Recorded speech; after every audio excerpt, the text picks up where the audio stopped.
कलिंग गर्व एवं गौरवर महान भूमि कुहाजाए जे एही माटीर प्रतिटी कणिकारु सुना फळे।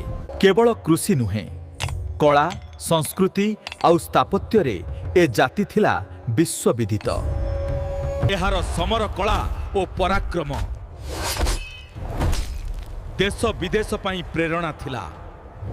चीन ठारू जाभा सुमात्रा कलिंगर वीरत्व आगरे समस्ते मथा नत करुथिले। तात दरिया पारी होई साधव पुओ माने नौ वाणिज्य पई विदेश को जाउथिले, किंतु ए सुनार थाली उपरे पड़िथिला बंग सुल्तान रो लोलुप दृष्टि। बारंबार आक्रमण करी सेमाने ए पुण्य भूमि को लुटि नेबा की चाहुथिले, हेले शत्रु जानी नथिला तांको विजय आगरे छिड़ा होइथिले जणे अखंड योद्धा जिए केवल राजा नथिले, सिए थिले महान नायक, अखंड कलिंगर सम्राट गजपति वीर लांगुला नरसिंह देव। राजा लांगुला नरसिंह देव बंगर सुल्तान मानक विरुद्ध रे घोषणा कले युद्ध। घात प्रतिघात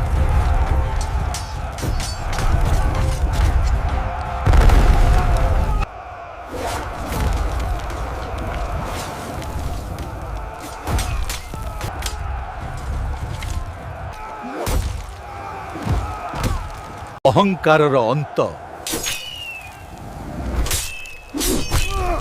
सुनिश्चित। कलिंग वीरत्व देखाए कापुरुष पणिया नुहे। जा तते क्षमा कली आउ कलिंग उपरे आखि उठे देखिबार दुस्साहस भी करिबुनी। जय जगन्नाथ जय कलिंग। बंगर सुल्तान को उपरे विजय प्राप्ति करी कलिंग फेरिले गजपति। सारा साम्राज्य तांको स्वागत रे लागि पड़िथिला।